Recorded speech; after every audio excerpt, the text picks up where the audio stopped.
네, 안녕하세요. 아이비라인 원장입니다. 오늘 주제는 추천서 어떻게 받을 것인가에 대해서 말씀드리겠습니다.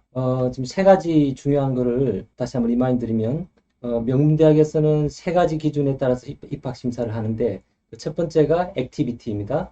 두 번째가 추천서입니다. 그리고 세 번째가 에세이입니다. 이 세 가지 기준이 입학을 결정한다. 그 내신 성적과 테스트 성적은 어느 대학을 지원할 수 있는지를 이제 판가름하는 결정적인 중요한 지표이긴 하지만, 정작 지원한 학생들을 대상으로 심사를 했을 때는 거기에 대해서 얘기하는 경우가 거의 없고, 지금 말씀드린 액티비티와 추천서와 에세이 이 세 가지로서 입학을 결정을 합니다.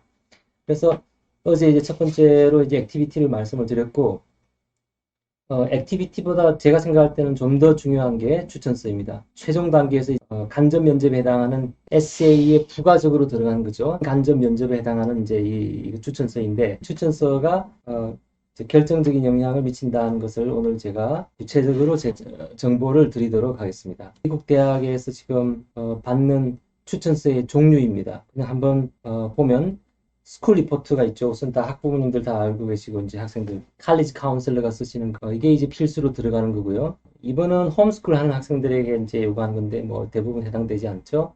그다음에 인터내셔널 서플먼트 국적이 미국이 아닐 경우 또는 영주권을 갖고 있지 않은 경우 외국인 학생들에게 이 스쿨 리포트에 대한 부가서 리포트입니다. 이거를 즉시 칼리지 카운슬러가 작성하십니다.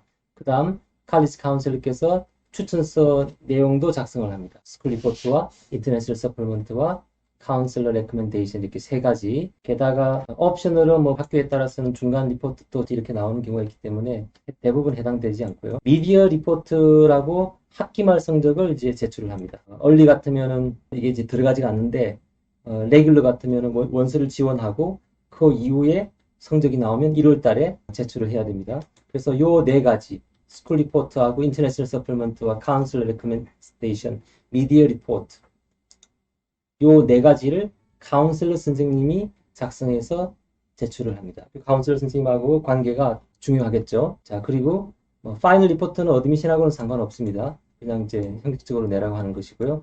이미 결과는 3월에 결정이 나기 때문에 5월에 나오는 파이널 리포트는 어드미션에 영향을 미치지 않습니다. 그리고 티처스 레코멘데이션이 있죠.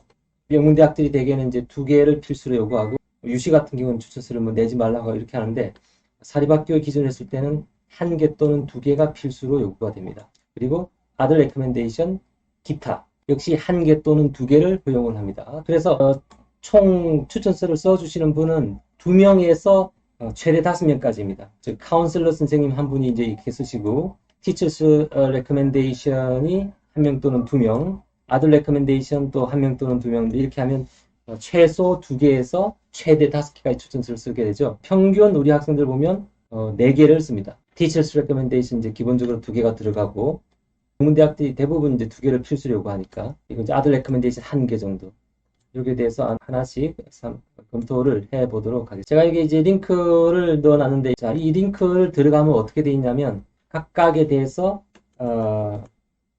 또 링크를 따고 들어가서 저 폼을 확인을 할 수 있게 되어 있습니다. 보면 스쿨 리포트 이런 형식으로 지금 폼이 나와 있거든요. 스쿨 리포트는 카운슬러 선생님이 작성하시는 리포트인데 리포트에는 체크를 세 가지에 대한 평가를 하게 되어 있습니다. 아카데믹 어치먼트에 대해서 평가를 하도록 되어 있고 엑스트라 커리큘러 액티비티 그리고 인성에 대해서 평가를 하도록 되어 있습니다. 이 세 가지.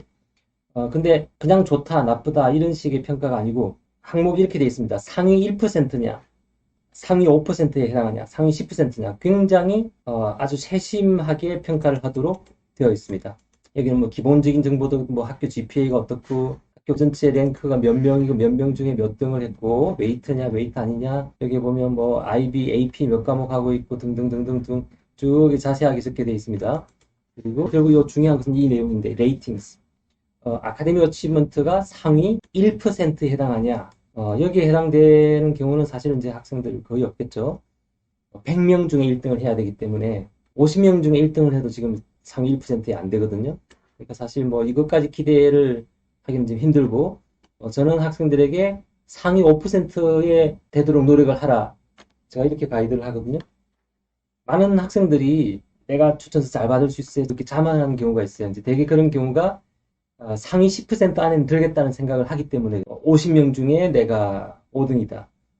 이 수업을 10명을 듣고 있는데 10명 중에 내가 1등이다. 그러면 이제 상위 10%가 되죠. 20명 중에 내가 2등 안에 든다. 상위 10% 되죠. 그걸로 만족을 해서는 안 된다는 거예요. 가만 생각을 해보시면 이 명문대학의 평균 20대 1의 경쟁률이라고 했습니다. 인터내셔널 같으면 그 2배로 잡으니까 40대 1의 경쟁률이에요. 기본적으로 성적이 다 뛰어난 학생들끼리의 경쟁입니다. 상위 10% 안에 든다고 해서 이게 특별한 게 아니라는 거죠. 20명의 학생 중에 반 정도 걸러내고 나머지 반은 결국 다 10% 안에 들 거라는 게 미로 짐작이 되거든요. 그래서 이걸로 만족하지 말고 목표를 상위 5% 안에 들어가야 되겠다.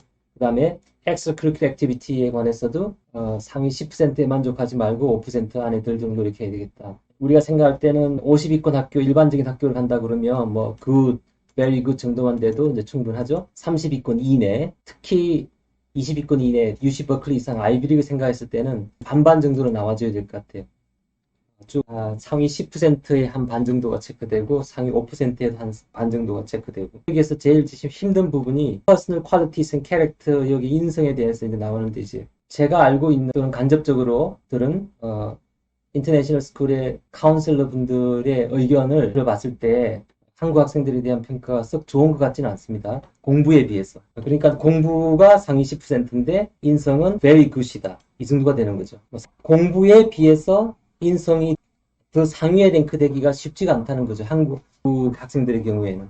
그게 현실이에요. 제가 직접 경험하거나 간접적으로 우리 학생을 통해서 듣는 카운슬러 선생님들의 그 의견에 비추어 봤을 때. 그래서 우리가 지금부터 이거를 노력을 해야 됩니다. 다른 인터넷 스쿨을 보면 미국 학생들도 있고 영국 학생도 있고 뭐 동남아 학생도 있고 다양하게 있잖아요. 그러니까 걔네들에 비해서 내가 인성적으로 훌륭하다는 객관적인 판단을 받을 수 있도록 선생님들로부터 학교에서 성실하게 그렇게 평소에 그렇게 노력을 해야 된다는 거죠. 인성이나 이제 그 공부가 모두 상위 5%, 10%에서 다 왔다 갔다 하는 정도가 돼야 우리가 명문대학의 합격을 기대해 볼 수가 있다. 카운슬 선생님이 또 추천서를 작성을 하도록 되어 있습니다. 세 가지에 대해서 코멘트를 해달라 이렇게 되어 있습니다. 이 지원자의 학업 능력, 과외 활동에 대해서, 그리고 개인적인 성향, 인성이나 성격에 대해서 위에 이미 세 가지 항목에 대해서 평가를 우리 선생님이 쭉 하셨죠. 거기에 대해서 디테일하게 내용을 스페시픽 인포메이션을 여기에 적어달라 이렇게 하고 있습니다. 이제 이게 이 학생의 상황을 절대적인 평가를 하지 않는다는 게 여기 좀 나와 있어요. 이 학생이 처한 환경에 대해서 얘기해 달라 이렇게 되어 있습니다. 이 학생이 퍼포먼스가 어떻고 인버먼트가 어떻고 예를 들어서 particularities of family situation 어제 또 말씀드렸지만 이 학생이 가계에 어떤 책임을 지고 있는 그런 게 있는지 결손 과정의 자녀인지 등등에 대해서 이 학생이 처한 환경이 어떤지를 보고 이제 평가하겠다는 거죠. 그리고 after school application 어제 또 말씀드렸지만 방과 후에 얘가 과외 활동을 할 수 없는 환경에 처해 있는지 알바를 해서 돈을 벌어야 하는 상황에 있는지 그래서 부정적이든 긍정적이든 그런 것들에 대해서 얘기를 해달라고 되어 있습니다. 그리고 마지막으로 이 학생의 문제적인 행동에 대해서 얘기해달라 이렇게 되어 있습니다. 학업과는 별개로 이 학생의 행동, 태도에 있어서 어떤 문제성이 있으면 거기에 대해서 얘기해달라. 자, 이제 더 중요한 걸로 지금 들어가 보겠습니다. 카운셀러 선생님은 기본적으로 우리 학생들에 대해서 잘은 알지 못합니다. 어떤 학교는 1년에 2번 만나는 학교도 우리 학생 중에 있습니다. 그러니까 이제 이렇게 돼버리면 학생에 대해서 제대로 된 평가를 할 수가 없겠죠. 직접 이 학생을 가르친 선생님들 의견을 받아서 아마 작성을 해야 되는 그런 상황도 있을 테고. 그러니까 직접 이 교과목 선생님의 의견이 훨씬 중요하지 않나. 그리고 이 교과목 선생님들 두 분이 평가하는 내용에 대해서 들여다보면 훨씬 더 디테일하게 나와 있습니다. 자, 위에 카운셀 리포트에서 세 가지 항목에 대해서 평가를 하게 되어 있는데 여기 보세요. 총 15가지 항목에 대해서 평가하게 됐습니다. 어떻게 보면 자연스럽죠? 카운셀러 선생님처럼 어느 정도 형식적인 추천서라기보다는 이거는 아주 직접적인 경험을 통해서 이 학생을 1년 동안 가르친 또는 2년 동안 가르친 그 경험의 바탕에서 디테일하게 작성을 하도록 되어 있습니다. 폼에는 이렇게 되어 있거든요. 자, 첫째, 아카데믹 어치먼트. 공부 지금까지 얼마나 잘했냐. 9학년부터 12학년 1학기까지, 11학년 또는 12학년 1학기 중간고사 대충 그것은 그때까지 지난 3년 반 동안 이 학생의 수학 능력 성취가 상위 1%냐, 5%냐, 10%냐 이렇게 돼 있습니다. 그래서 우리가 탑스쿨 명문대학을 가야 되겠다 생각했을 때는 5%나 10% 안에 들어야 되겠다는 거죠. 그리고 30위권이라 하더라도 excellent나 very good 정도에는 들어가야 된다. 아카데미 어치먼트가 이 학생을 가르친 그 과목들에 대해서 평가가 지금 이 항목이 하나입니다. 그리고 intellectual promise가 또 다른 항목이 있어요. 오케이, 지금까지는 이 학생이 이런 정도의 성과를 거두었지만 내가 생각할 때 이 학생의 발전 가능성은 훨씬 높다. 우리 학생 중에 한 명이 이제 영어 선생님한테 추천서를 받았는데 사실은 이 학생이 B를 받았어요. AP로 과목을 들어가지고. 이 학생이 처음에 영어가 안 돼가지고 ESL 듣고 근데 어렵다고 선생님이 그렇게 말씀을 했지만 어너스 레벨로 들어가서 들었고 그것도 또 A가 안 나왔어요. 그럼에도 불구하고 또 선생님한테 또 자기가 이걸 꼭 해야 되겠다 해가지고 또 AP까지 했어요. 그러니까 계속 이 학생은 그냥 에브리지예요. 아카데믹 어치먼트는 에브리지예요. 그쵸? 왜냐하면 B풀 막 이 정도니까. 근데 선생님이 이 학생에 대해서 추천서를 굉장히 강력한 추천서를 써줬고 아마도 intellectual promise에 대해서는 최상위권 excellent, outstanding에 대해서 써주지 않았을까 미루어 짐작이 되는 거죠. 이렇게 돼버리면 저는 굉장히 좋은 인상을 줄 수 있다고 생각을 합니다. 왜냐하면 9학년 때 유학을 한 인터내셔널 학생이고 당연히 영어에 제약이 있을 테고 그럼에도 불구하고 챌린징한 과목들을 선택했다는 게 여기에 딱 드러나기 때문에 가이드에 나오거든요. 얼마나 챌린징한 과목들을 선택을 했냐. 그걸 중요하게 본다고 돼 있어요. 그리고 quality of writing. 애플리케이션 에세이 작성을 할 때 이제 미국 같으면 이제 부모님이 많이 개입을 한다고 이해를 하고 있습니다. 대학들이. 한국 같으면 학원 선생님이 해줄 수도 있고 작은 학교에서는 학교 선생님이 많이 또 봐줍니다. 애플리케이션 에세이 퀄리티가 그 라이팅 그 자체의 퀄리티는 되게 높아요. 근데 학교에 숙제 내는 것들의 퀄리티는 상대적으로 낮겠죠.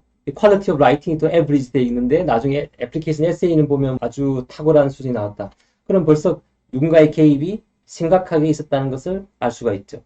이것도 매치가 돼야 됩니다. 학교의 숙제로 내는 이 에세이의 퀄리티. 평소에 글의 퀄리티를 잘 유지를 해야 됩니다. 그리고 애플리케이션 에세이의 퀄리티, 라이팅 퀄리티하고도 매치가 될 수 있게. 적절하게 그거를 잘 조절을 이제 해야 됩니다. 여기에서도 very good 정도로 나올 수 있게. 근데 영어가 약한 학생이라도 글 자체를 또 잘 쓰는 학생들이 있습니다. 제가 쭉 가르쳐봐도 뭐 그래머가 안 맞고 뭐 이런 건 둘째치고 기본적으로 탁월하게 글을 잘 쓰는 학생들이 있어요.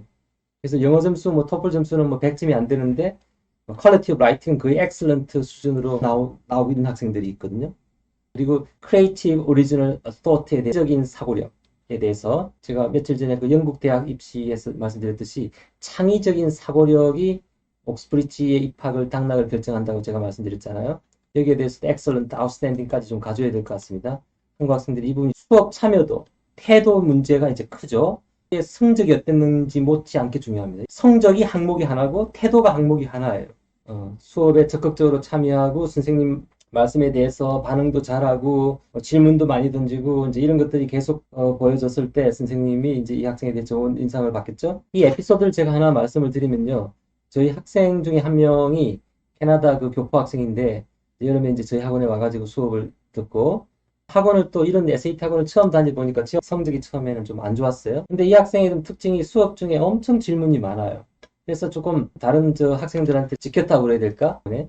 그래서 제가 불러가지고 너무 좋은데 수업 마치고 가지고 와라 이런 식으로 이제 했었거든요. 저는 이제 그런 학생들을 보면 경험적으로 성적이 엄청나게 향상이 될 것이라는 걸 이제 예상을 할 수가 있죠. 저뿐만 아니고 어느 선생님이든 그런 학생들은 좋아합니다. 주변 학생들은 조금 싫어할 수도 있어도.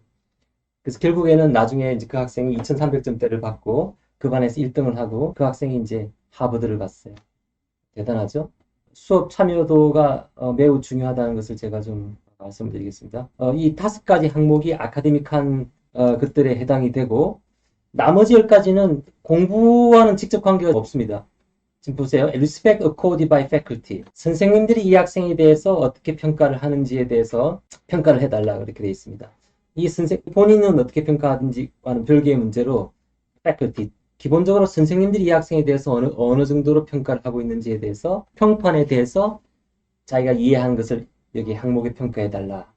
지금 이것도 보면 미국 대학에서는요, 이 선생님 한 명의 평가로 끝내지 않겠다는 게 지금 드러나 있어요.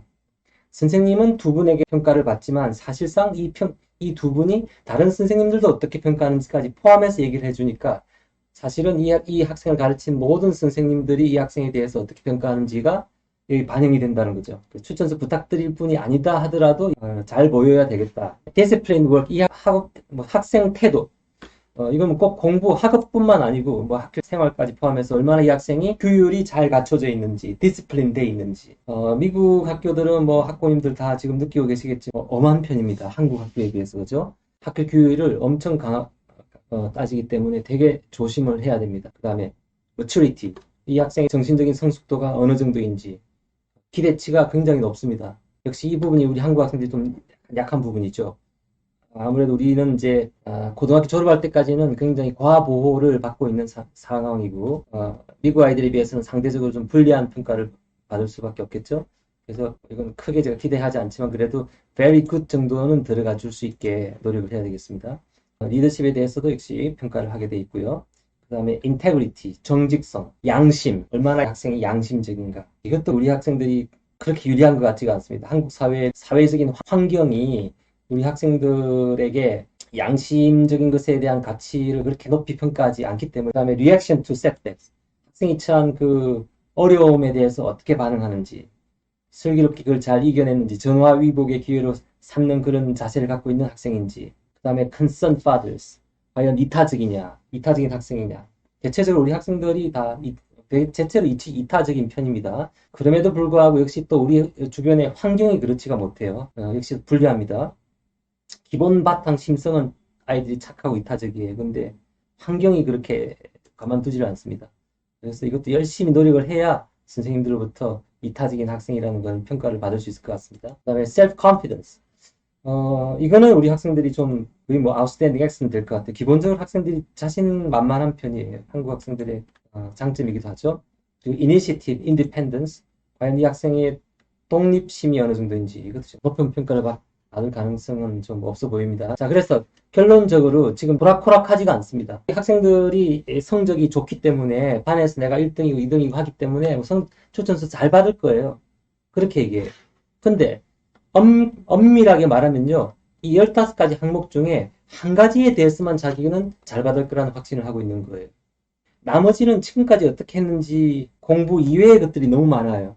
라이팅의 수준이 어떤지, 창의적인지, 클래스룸 파티시페이션이었든지 성적이 기본적이 좋으면 이것까지도 잘 받을 거라고 예상이 돼요. 아마 거의 뭐 excellent, very good 정도는 될 거라고 보고, 근데 나머지는 그거랑 직접 관계가 없단 말이죠. 학생들 중에 그런 경우가 있어요. 머리가 너무 좋아가지고 성적은 좋고 뭐 다 좋아요. 근데 기본적인 태도는 좋지가 않아요. 꼭 성적이 좋다고 해서 항목들에 대해서 높은 평가를 받으라는 보장이 없어요. 이런 평가를 받는다는 것을 학생들이 모른다는 거죠. 10명 중에 10명이 모릅니다, 지금. 아마 학부모님들도 몰랐을 거예요. 이걸 듣기 전에 이런 평가를 한다는 것을 아마 대부분 모르셨을 것입니다. 이거를 알게 되면 우리 학생들의 학업 태도뿐만 아니고 생활 태도가 완전히 바뀔 겁니다. 아, 이런 식으로 내가 평가를 받구나. 그래서 오늘 방송 들으시는 학부모님들께서는 이 내용을 학생들에게 좀 알려주시고요. 그렇게 생활을 하도록 교육을 시켜주시면 감사하겠습니다. 근데 너무 이렇게 계산적으로 이렇게 하는 것도 저는 바람직하지는 또 않다고 생각해요. 그런 것들이 눈에 보이면 선생님들이 그 학생을 또 인간적으로 좋아하지 않게 되면 평가가 또 박해질 수도 있기 때문에 너무 계산적이기보단 순수한 학생의 모습을 또 유지하는 것도 저는 괜찮다고 생각합니다. 그 다음에 이제 아들 레커멘데이션으로 들어가 보면요. 이것은 옵셔널입니다. 필수로 들어가는 것은 아닙니다. 아들 레커멘데이션은 어떤 사람한테 받아도 괜찮습니다. 다만 거기에 조건이 있습니다. 이 학생과의 관계가 특수해야 됩니다. 그러니까 특목고 학생들 그 컨설팅을 해보면 이제 아들 레커멘데이션을 보통 하나씩 내거든요. 그 관계가 뭐 특별한 게 아니고 그냥 형식적으로 내는 경우가 많아요. 그래서 제가 그 내지 말라고 계속 그 얘기를 하거든요. 학교 선생님이나 카운슬 선생님이 추천서에서 플러스 테스트 낼 때는 가치가 추가되는 것이 있어야 되는데 제가 볼 때는 물타기가 돼가지고 오히려 평균적인 가치가 떨어질 가능성도 저는 있다고 봐요. 너무 형식적인 추천서일 경우에. 역효과가 날 수 있다. 그래서 유니크한 특수한 관계여야 된다. 특별한 관계여야 된다.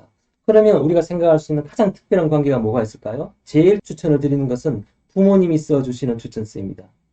왜냐하면 이 학생에 대해서 가장 자세하게 파악하고 있는 분은 어머니겠죠?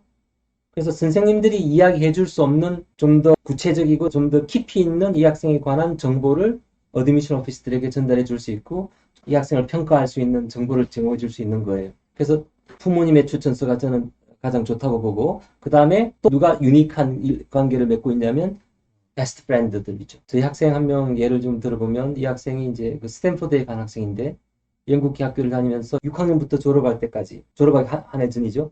같이 학교를 다녀서 이 선배가 추천서를 써줬습니다. 아주 깊은 우정이 이제 느껴지는 선생님이 해줄 수 없을 만한 그런 얘기들이 많이 담겨져 있어요. 아주 인간적인 면들에 대해서 우려하고 걱정하는 면들에 대해서도 이제 그게 나와 있고 애정이 느껴지거든요. 그러니까 굉장히 진실한 그런 추천서였습니다. 그런 내용들이 어드미션 오피스들을 감동시킬 수가 있는 거죠. 그런 얘기까지 얘기해주기가 쉽지가 않아요. 되게 선생님들 입장에서는 조금 형식적이고 공식적이고 그런 얘기를 많이 해주시겠죠.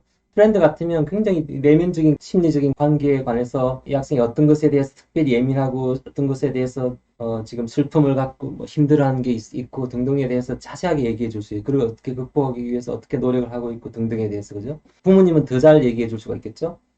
그래서 자 여기 보면 공부에 대해서 얘기하라는 게 아니에요. 이것은 이 학생의 인성에 대해서 얘기해 달라. 제일 잘하고 있는 사람은 부모님 그리고 친구들이겠죠. 그리고 두 번째로 abilities에 대해서 공부만 다 얘기하는 게 아니라 이 학생이 가진 능력에 대해서 공부일 수도 있고 운동일 수도 있고 인간관계일 수도 있고 예술적인 재능일 수도 있고 인성과 능력에 대해서 얘기를 해달라 이렇게 되어 있습니다. 그리고 특별히 이 학생의 잠재력에 대해서 우리 학교에 입학했을 때 잘할 수 있을지 대학에 가서 잘할 수 있을지 잠재적인 성공 가능성에 대해서 얘기해달라. 그리고 우리 대학 커뮤니티에 어떤 기여를 할 수 있는지에 대해서 얘기해달라 이렇게 구체적으로 얘기를 되어 있습니다. 평가 항목 그런 건 없고요. 그냥 추천서 글로서 한 페이지 작성을 하도록 이렇게 되어 있습니다. 느끼기에는 추천서의 그 비중은 에세이 못지 않습니다. 우리가 일반적으로 명문대학 입시에서는 에세이가 가장 중요하다 그렇게 얘기를 하거든요. 물론 맞습니다. 저도 그렇게 생각합니다. 근데 그 못지않게 중요한 것이 이 추천서라는 것이죠. 추천서는 4개가 들어가고 에세이가 평균 4개가 들어가거든요. 8개의 글에 대해서 아주 깊이 이 학생에 대한 평가를 할 것입니다. 자, 그럼 오늘 여기까지 마치고요. 감사합니다.